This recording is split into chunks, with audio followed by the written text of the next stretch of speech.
Now, Eskom's inability to keep the lights on is a massive blow to the country's already staggering economy. The rolling blackouts are making it difficult for some businesses to carry out their operations. This is highly concerning for a country with an already sky-high unemployment rate. For more on this, I'm joined by Economist Dr. Azar Jammine and Matthew Parks from Cosatu. Thank you both so much for joining us this afternoon. We do appreciate it. Matthew, perhaps I can start with you. I mean, we've had discussion upon discussion on this show, on almost every show on ENCA, about how devastating blackouts are, and it just seems as though workers continue with their unprotected strike, despite the fact that it is illegal to do so. But they also have demands, and they also feel as though they are being neglected. What is your view on the current situation at Eskom with unions? Sure. Look, there's no such thing as an illegal strike. You have an unprotected strike or a protected strike according to the Labour Relations Act. But workers go on strike not as a choice of first resort, because often there's no work, no pay rule applied. So workers really sacrifice when they go on strike. So workers go on strikes because they are frustrated. They feel that management is not engaging with them, that their voices, their grievances are not being heard. So the essence of what to do when you have a situation of a strike is to resolve those grievances. I think we're quite pleased with the progress that has begun to take place at Eskom, between Eskom and government, between the unions, including NUM, NUMSA, Solidarity. And look, this is where at the height of the negotiations right now. We should give space for organized labor and for management to engage and to resolve the issues. This is the normal part of collective bargaining. It is best to address workers' grievances as opposed to ignoring them, because that then forces workers into unprotected strikes and so forth. But we shouldn't be blaming workers for the crisis at Eskom. Eskom has been in a crisis for 20 years because we failed to invest in new generation capacity 20 years ago as we rolled out electrification, as the population and the economy grew. It has been a crisis because of the decade of state capture and corruption, where we literally saw Eskom being stripped to the ground through mismanagement, through looting, through pilferage and so forth. And of course, it's also battling an aging generation fleet. So we have to deal with a variety of issues.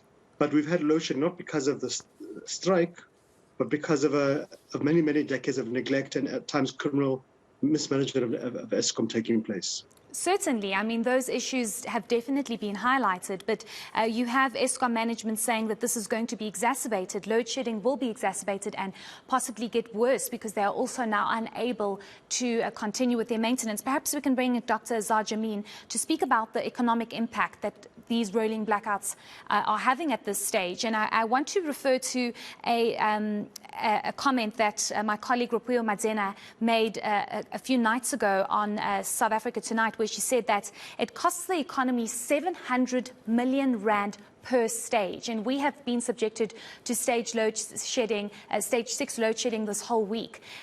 You as an economist, I'm sure you are wanting to pull your hair out just looking at how much we are losing because of load shedding.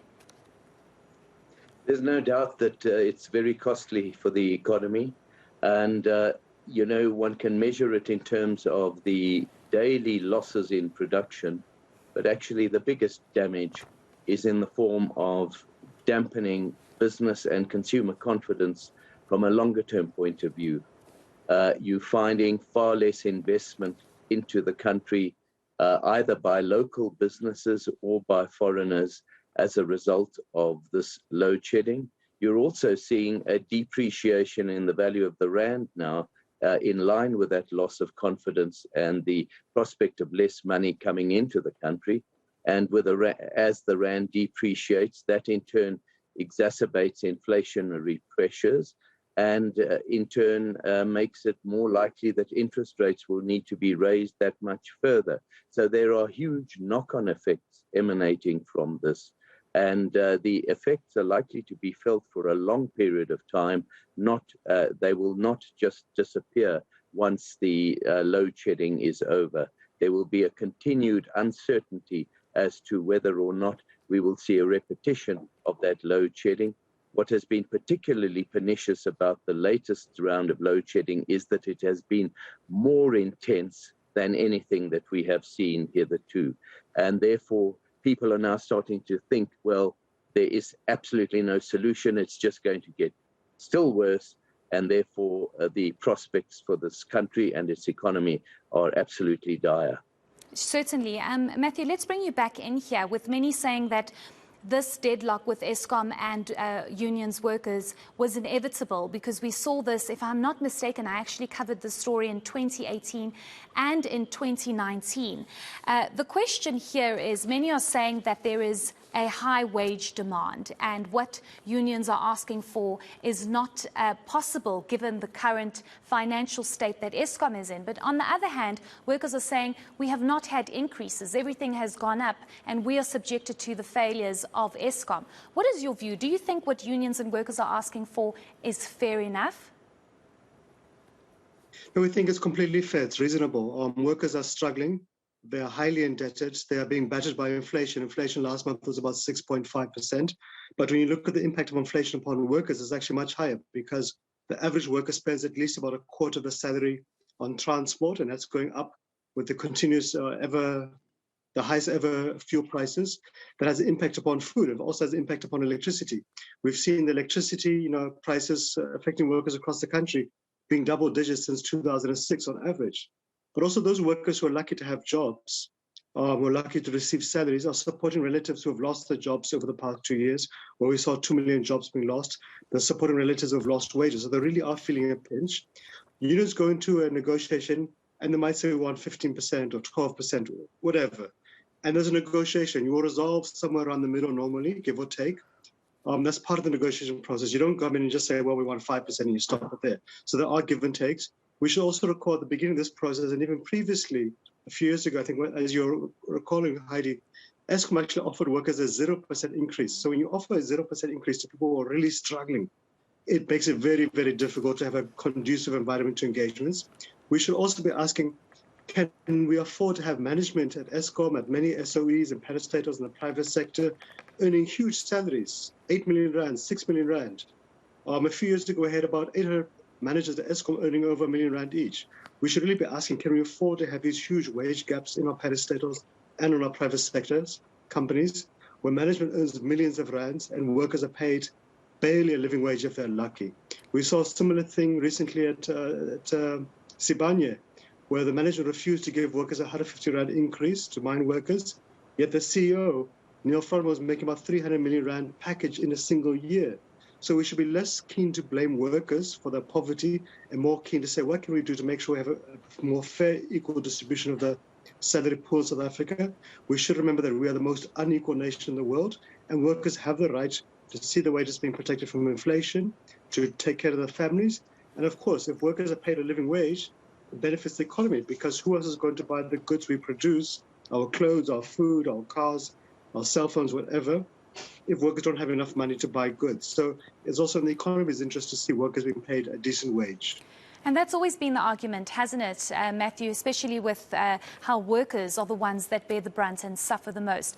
Dr. Azar, Jammine, I want to bring in the aspect of how serious do you think government, including our presidents, understands how serious load shedding is and what it's doing. It's not just our economy. I mean, people are dying because of load shedding.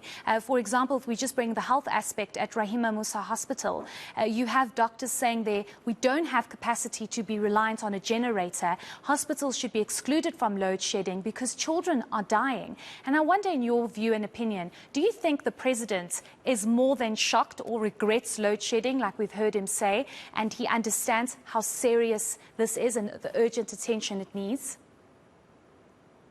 I think he does recognize how urgent it is, but I don't believe that the politicians generally are reacting sufficiently urgently to deal with this. I think they're all looking after their own, or many politicians are looking after their own well-being and preferring to focus on the National Elective Conference in December than worrying about factors relating to the economy and the way it is being destroyed.